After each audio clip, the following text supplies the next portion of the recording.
इज्जत के बात बाटे परी हो जानी ढीला गे रामा साया साड़ी लहंगा चोली करत रह गिला गे रामा इज्जत के बात बाटे परी हो जानी ढीला गे रामा साया साड़ी लहंगा चोली करत रही हो गिला गे रामा खा पी के हो जा पूरा टाइट तू चोलिया में दौड़ल रह हो खा पी के हो जा पूरा टाइट तू चोलिया में दौड़ल रह हो तो मुँह में रंग भर के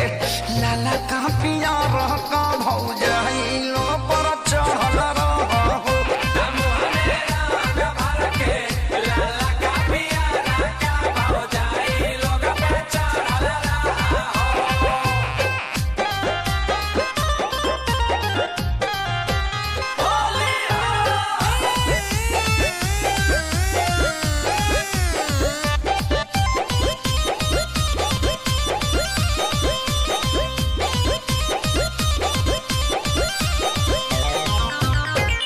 हर साल होलिया में हो खेल तू पैदाए रामा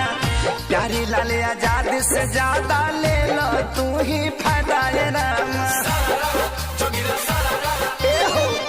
हर साल होलिया में हो खेल तू पैदाए रामा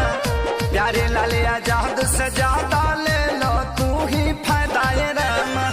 श्यामा देहाती विवेक खेसारी जैसन सबका पीछे पड़ल रह हो श्यामा देहाती विवेक खेसारी जैसन सबका पीछे पड़ल